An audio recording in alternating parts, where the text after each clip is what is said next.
राम राम जी। आत्म मंथन में आपका स्वागत है। अब मैं आपको मूलांक 7 वालों के बारे में बताने वाली हूँ।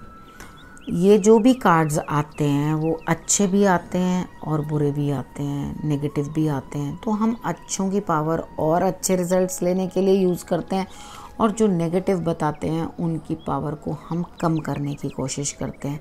आपको मैं मोटिवेट करती हूँ, समझाती हूँ। कार्ड्स जिस तरह से भी प्रेडिक्ट करते हैं, इवेंट तो होता ही है, लेकिन आपको किस तरह से प्लान करना है, किस तरह से उस सिचुएशन से बाहर निकलना है और किस तरह से आपने अपने आप को मैनेज करना है, ये मैं आपको समझाती हूँ। ठीक है, तो हम बात कर लेते हैं पहले संडे की। संडे वाले दिन मुझे ऐसा लगता है कि आपको किसी ना किसी से कोई पैम्परिंग मिल रही है, यानी कि कोई ना कोई लेडी है जो आपका ध्यान रख रही है या आपको प्रेम कर रही है। आपने बड़ा डाउन टू अर्थ रहना है। ठीक है, ज़्यादा मतलब आपको शुक्रिया अदा करना है कि हाँ, शुक्रिया है कि कोई ना कोई मेरे लिए इतना कर रहा है या मुझे समझ रहा है।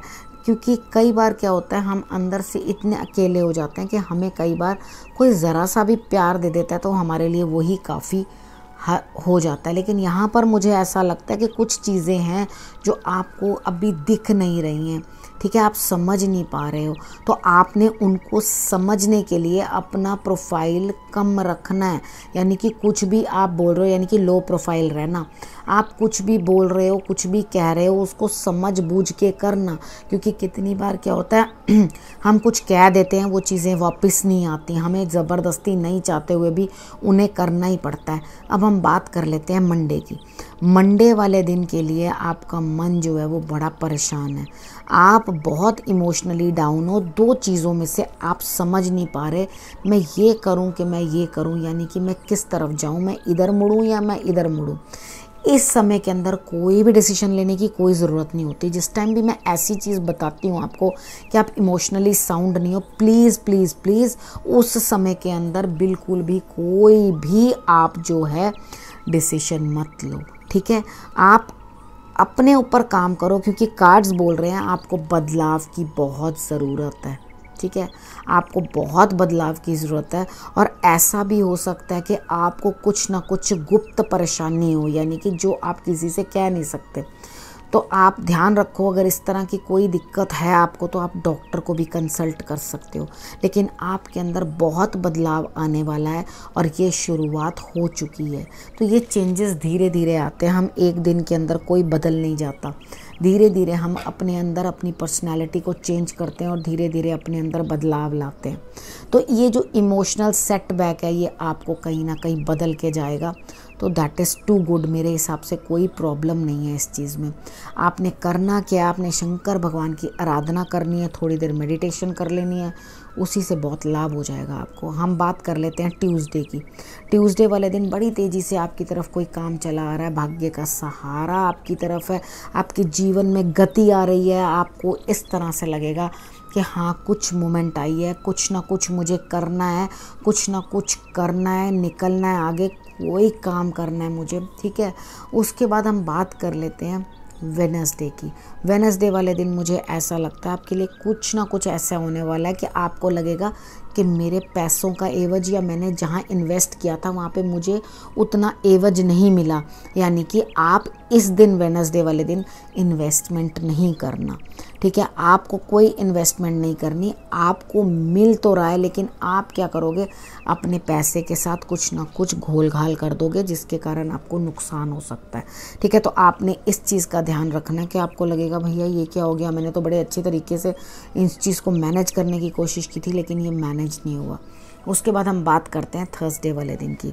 ठीक है, थर्सडे वाले दिन आपको मिलेगा जो आप चाहते हो, वो मिलेगा, लेकिन आपको उसके लिए बड़ा हार्ड वर्क करना पड़ेगा। ठीक है, और उसके बाद आपकी सिचुएशन ऐसी है कि आप अपने पास्ट को बार बार घसीट के ले आते हो और जिसके कारण आपको चोट भी दिखाई देती है। यानी कि आप बार बार अपनी चोट जो है वो खुरेदते रहते हो, अपने ज़ख्मों को खुरेदते रहते हो। वो मत करो। ठीक है, अपने साथ वो मत करो, क्योंकि आपको जीत मिलती हुई दिखाई देती है। जब जीत मिल रही है तो ज़बरदस्ती अपने आप को क्यों कोसना या क्यों परेशान होना या क्यों पास्ट में लेके जाना, क्योंकि किसी ना किसी को आपने कुछ कहा या आपको किसी ने कुछ ना कुछ कहा, उस चीज़ को लेकर आप जो है दुख में हो, परेशानी में हो। स्टॉप इट, इससे हट जाओ। इस पास्ट में कुछ नहीं रखा, यहाँ तो परेशानी दिख रही है। उसके बाद फ्राइडे की बात कर लेते हैं। फ्राइडे वाले दिन मुझे ऐसा लगता है किसी न किसी की आपको कॉल आएगी, आपसे शायद कोई पैसे मांगेगा लेकिन आप देना नहीं चाहोगे, तो आपकी इच्छाएं कार्ड्स यहाँ पे यही बताते हैं कि आप कुछ नहीं दोगे। ठीक है, तो इट्स ओके अगर आपका कोई मन नहीं है तो आपको कोई कंपेल नहीं कर रहा, आप आराम से अपने धन को अपने तक संभाल कर रखो। अगर किसी को आपका कई बार कुछ मन नहीं करता देने का तो बिल्कुल भी मत दो। उसके बाद हम बात कर लेते हैं सैटरडे की। सैटरडे वाले दिन मुझे ऐसा लगता है कि आपके पास कोई ना कोई नेगेटिविटी जो है वो है, जिससे आप लड़ोगे, और लेकिन लड़ते तो जा रहे हो और बात बात में बात बदल जाते हो, यानी कि पल में तोला पल में माशा, 1 मिनट में कुछ 1 मिनट में कुछ, यानी कि दिमाग बिल्कुल स्टेबल नहीं है। तो शंकर भगवान की आराधना बहुत ज़्यादा ज़रूरी है आपके लिए, आपने वो करनी है। और उसके बाद आपने कोई भी 7 पत्ते, ठीक है, आप वो ले सकते हो, बेल पत्र ले सकते हो, वो आपने शंकर भगवान पे अर्पण कर देने हैं। नहीं तो अक के और नहीं तो बेल पत्र, ठीक है, वो 7 ले लेना आप, और वो आप जो है शंकर भगवान को अर्पण कर देना, ताकि जल भी ज़रूर आप उनको अर्पण करना, ताकि आपका माइंड जो है वो एक जगह सेट हो जाए। ठीक है, आपको लाभ मिले उस चीज़ का। उसके बाद ये सैटरडे तक की जो प्रेडिक्शन है मैं यही समाप्त करती हूँ। अगले हफ्ते फिर से आपसे आके मिलूँगी, तब तक के लिए नमस्कार।